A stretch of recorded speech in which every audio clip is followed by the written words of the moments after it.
नमस्कार। हम सभी पर महाराज जी का आशीर्वाद और बजरंगबली जी की कृपा सदैव बनी रहे। गोस्वामी तुलसीदास जी हनुमान चालीसा में लिखते हैं कि नासे रोग हरे सब पीरा, जपत निरंतर हनुमत बीरा। यानी जो लोग भी हनुमान जी का निरंतर जप करते हैं तो उनके नासे रोग यानी हर प्रकार के रोग और शोकों का नाश हो जाता है।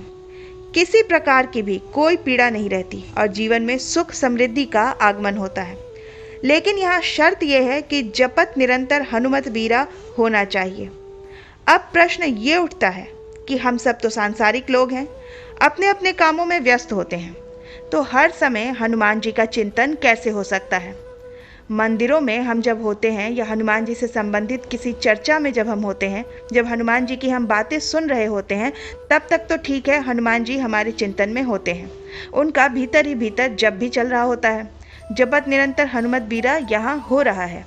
लेकिन जब हम संसार में जा रहे हैं, अपने कार्यों में जब हम उतरते हैं, हम जब अपने दफ्तरों के लिए जा रहे हैं, वहाँ के सांसारिक प्रपंचों में हम पड़ जाते हैं, खेत खलियानों में हम काम करने जाते हैं, अपने व्यापार स्थलों पर जाते हैं, वहाँ कई तरह की जो मुश्किल स्थिति आती है, ऐसे में भला जपत निरंतर हनुमत बीरा कैसे हो सकता है।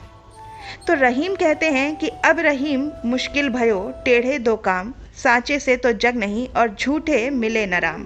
यानी कि बड़ी मुश्किल स्थिति है, सच बोलता हूँ तो संसार का काम नहीं होता है और काम नहीं चलता है, और झूठ बोलता हूँ तो राम दूर हो जाते हैं। तो ये बड़ी ही मुश्किल स्थिति है, ये कैसे होगा। तो क्योंकि तुलसीदास जी ने यहाँ ये पंक्ति लिखी है कि नासे रोग हरे सब पीरा, जपत निरंतर हनुमत बीरा। यानी कि जो भी लोग हनुमान जी का जप निरंतर करेंगे, उनके चिंतन में हनुमान जी रहेंगे, उनका हर कार्य हनुमान जी स्वयं संभालेंगे। और ये 100% सच्ची बात है, क्योंकि इसी बात को महाराज जी ने भी अपने श्रीमुख से कई बार बताई है कि हम कुछ नहीं करते, हमारा तो सारा काम स्वयं हनुमान जी करते हैं। और हम सभी ये बात अच्छी तरीके से जानते हैं कि महाराज जी सदैव सदैव हनुमान जी के चिंतन में, उनके ध्यान में डूबे रहते थे। अब प्रश्न ये उठता है कि क्या ये व्यवहारिक है कि हम निरंतर हनुमान जी का जप करते रहें, उनके चिंतन में डूबे रहें। तो देखिए, मुश्किल स्थिति तब आती है, हमें तब लगता है कि हमेशा हम हनुमान जी का जप नहीं कर सकते हैं, जब हम हनुमान जी को अपने से अलग मानते हैं, पृथक मानते हैं। जब हम ईश्वर को खुद से अलग मानते हैं, खुद से पृथक मानते हैं, तो गोस्वामी तुलसीदास जी ने कहा है कि सिया राम में सब जग जानी। ये जो पूरा संसार है वो भगवान राम और सिया की प्रतिकृति है। हर जगह श्री राम जी और सिया जी ही हैं। भगवान शिव के बारे में भी यही कहा जाता है, यह जो पूरा संसार है ये पूरा शिवमय है, शिव के सिवाय दूसरा कुछ भी नहीं, राम के सिवाय दूसरा कुछ है ही नहीं। मुश्किल स्थिति उस समय आ जा रही है जब हम अलग करके देखना शुरू कर देते हैं, जब हम पृथक करके देखते हैं। हम मंदिर गए, हम मंदिर में इस तरफ खड़े हैं और हनुमान जी सामने खड़े हैं, तो यहाँ दो हो गए ना, आगे हनुमान जी और ये हम हैं।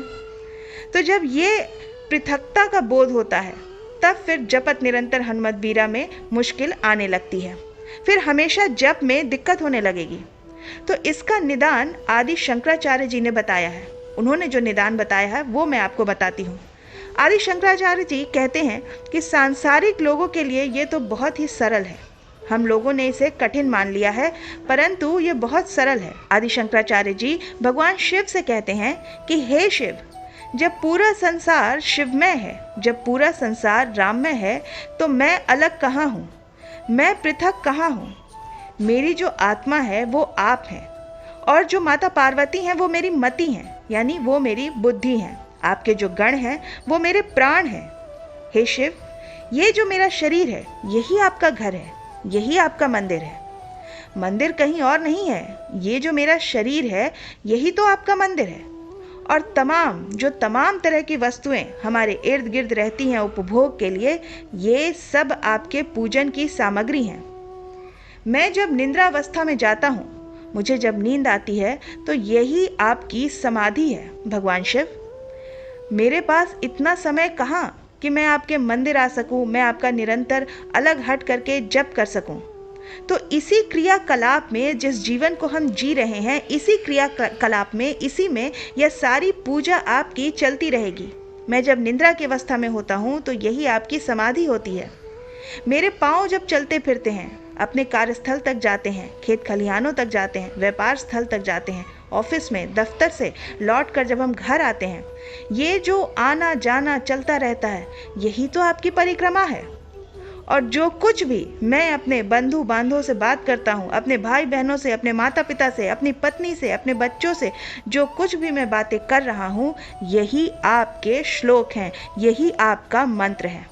मेरे मुख से निकला हुआ हर शब्द आप ही को समर्पित है। हे शिव, अलग कुछ भी नहीं, दूसरा कुछ भी नहीं। इस संसार का जो भी मैं कार्य कर रहा हूँ, इस शिवमय संसार में, वह सब कुछ आपकी ही पूजा है। ऐसा जानकर आप मुझ पर प्रसन्न हो जाइए।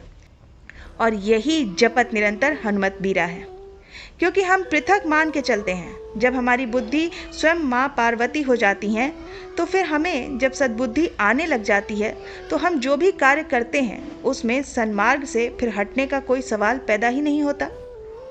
तो फिर आप देखेंगे कि निरंतर ही आप जो भी कार्य, अभी आपको लगता है कि आप खुद के लिए कार्य करते हैं, अपने लिए आप कार्य कर रहे हैं, पर भगवान श्री कृष्ण ने भी स्वयं ये बात कही है कि जो भी अपने सभी कर्मों को, अपने सभी कार्यों को मुझको समर्पित कर देता है, मुझको समर्पित करके वो अपने कार्य करता है, वह फिर तमाम तरह की दुश्चिंताओं से मुक्त हो जाता है। तमाम तरह के जो उसके कर्म फल हैं वो बंधते नहीं हैं, वो कर्म फल में बंधता नहीं है। और यही बात आदि शंकराचार्य ने भी समझाई है, और यही बातें गोस्वामी तुलसीदास जी भी कर रहे हैं कि नासे रोग हरे सब पीरा, जपत निरंतर हनुमत बीरा। जब हर क्षण हमारे मुख से निकला हुआ हर शब्द जब हनुमान जी की आराधना बन जाएगा, क्योंकि जो सांसारिक देखिए जो आवश्यकताएं हैं, हम उसी की पूर्ति में तो लगे हुए हैं। क्योंकि जो देखिए साधु सन्यासी होते हैं ना, वो निरंतर पूजा पाठ में लगे रहते हैं, उनकी बात अलग है, उनको आप मत देखिए।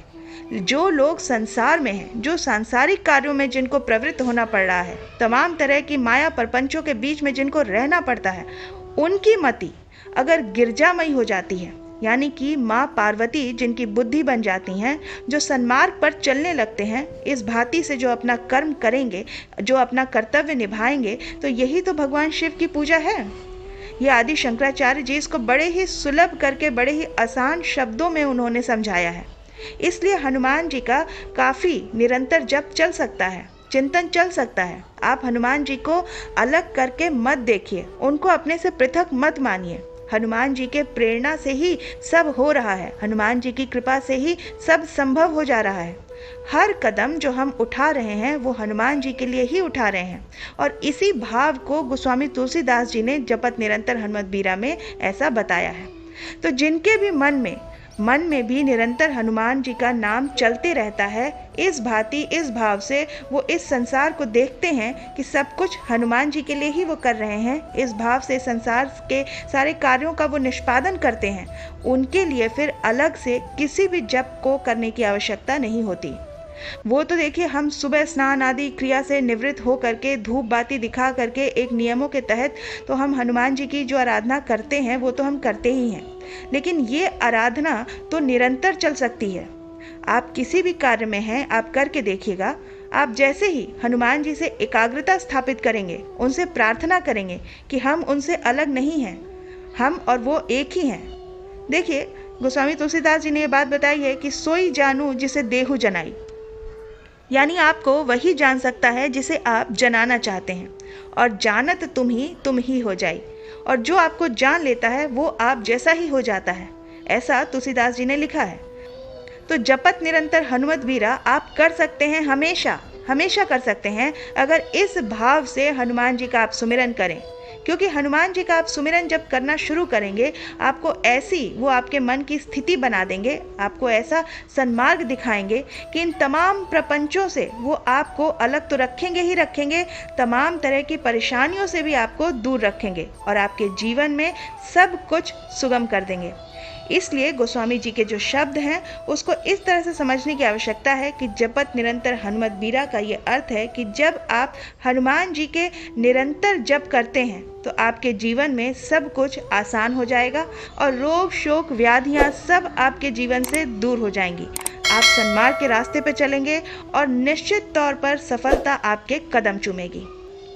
मैं आशा करती हूँ कि आज की ये जानकारी आपके लिए उपयोगी होगी। आप अपनी प्रतिक्रिया हमें कमेंट सेक्शन में लिखकर ज़रूर दीजिएगा। हम इस अंक को यहीं विराम करेंगे। मिलते हैं आपसे अगले अंक में। तब तक के लिए जय श्री राम, जय बाबा की।